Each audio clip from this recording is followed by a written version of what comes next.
भाजपा ने दिल्ली की सत्ता में फिर की वापसी। भारतीय जनता पार्टी ने 2025 विधानसभा चुनावों में ऐतिहासिक जीत दर्ज करते हुए आम आदमी पार्टी को सत्ता से बाहर कर दिया। 5 फरवरी को हुए मतदान के बाद आए नतीजों ने साफ कर दिया है कि दिल्ली में बीजेपी का परचम फिर से लहरा रहा है। नमस्कार, मैं हूं अनुभूति और आप देख रहे हैं इनॉक्स न्यूज। साल 2020 के चुनावों में भाजपा को सिर्फ 8 सीटें मिली थी, लेकिन इस बार 48 सीटों पर कब्जा जमाकर उसने सत्ता में वापसी कर ली है। वहीं आम आदमी पार्टी 22 सीटों पर सिमट कर रह गई, जबकि कांग्रेस का प्रदर्शन बेहद खराब रहा। उनके 70 में से 68 उम्मीदवारों की जमानत जब्त हो गई है और पार्टी एक भी सीट पर अपनी जीत दर्ज नहीं कर पाई। इस चुनावी सुनामी में कई बड़े राजनीतिक चेहरे अपनी सीट तक नहीं बचा सके। अरविंद केजरीवाल को भाजपा के प्रवेश वर्मा ने नई दिल्ली सीट से 4089 वोट से हराया। वहीं मनीष सिसोदिया को जंगपुरा से भाजपा के तरविंदर सिंह मारवा ने 675 वोट से मात दी। पूर्व मंत्री सत्येंद्र जैन भी अपनी सीट बचाने में नाकाम रहे। हालांकि आम आदमी पार्टी की मुख्यमंत्री उम्मीदवार आतिशी ने कालकाजी सीट पर भाजपा के रमेश बिथुड़ी को 3521 वोटों से मात दी। चुनाव नतीजों के बाद अरविंद केजरीवाल ने हार स्वीकार करते हुए कहा, हमें जनादेश स्वीकार है, भाजपा को जीत की बधाई देता हूं। आज दिल्ली के चुनाव के नतीजे आए हैं और जनता का जो भी निर्णय है, जनता का जो भी फैसला है, उसे हम पूरी विनम्रता के साथ स्वीकार करते हैं। जनता का निर्णय सर माथे पर।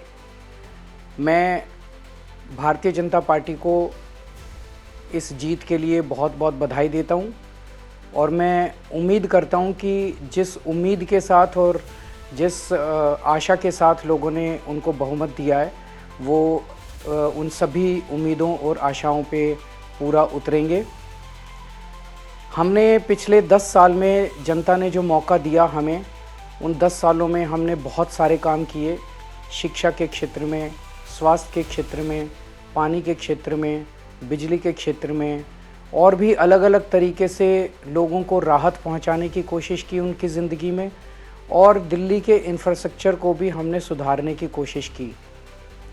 अब जो जनता ने हमें निर्णय दिया है, हम न केवल एक कंस्ट्रक्टिव ऑपोजिशन का रोल निभाएंगे, बल्कि हम समाज सेवा, जनता के सुख दुख में काम आना, व्यक्तिगत तौर पे जिसको भी जो ज़रूरत होगी, हम लोगों के सुख दुख में हमेशा काम आएंगे। अब सवाल ये है कि अरविंद केजरीवाल को जनता से सहानुभूति क्यों नहीं मिली। दिल्ली के मुख्यमंत्री अरविंद केजरीवाल और झारखंड के मुख्यमंत्री हेमंत सोरेन दोनों को सरकार में रहते हुए जेल जाना पड़ा, लेकिन दोनों की राजनीतिक परिस्थितियों में अंतर रहा। जहां झारखंड की जनता ने हेमंत सोरेन के प्रति सहानुभूति दिखाई और उनकी पार्टी ने चुनाव में अच्छा प्रदर्शन किया, वहीं दिल्ली में अरविंद केजरीवाल के प्रति वैसी सहानुभूति नहीं देखी गई। आइए जानते हैं कि आम आदमी पार्टी की इस बड़ी हार के पीछे क्या कारण हो सकते हैं।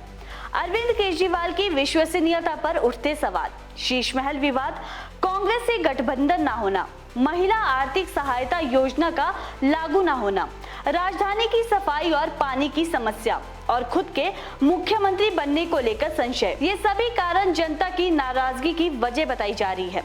केजरीवाल की हार सिर्फ राजनीतिक गलती नहीं, बल्कि जनता के भरोसे में आई गिरावट का संकेत भी है। वीआईपी कल्चर, अप्रमाणित आरोप और अधूरे वादे उनके लिए भारी पड़े, जिससे दिल्ली में उनकी पकड़ कमजोर हो गई। अब दिल्ली की सत्ता बीजेपी के हाथों में है। देखना ये होगा कि क्या बीजेपी जनता की अपेक्षाओं पर खरी उतरती है या फिर अगली चुनावी जंग में फिर कोई नई सियासी करवट देखने को मिलेगी। बाकी देश और दुनिया की खबरों के लिए जुड़े रहिए इनॉक्स न्यूज के साथ। चैनल को सब्सक्राइब करना ना भूले। नमस्कार।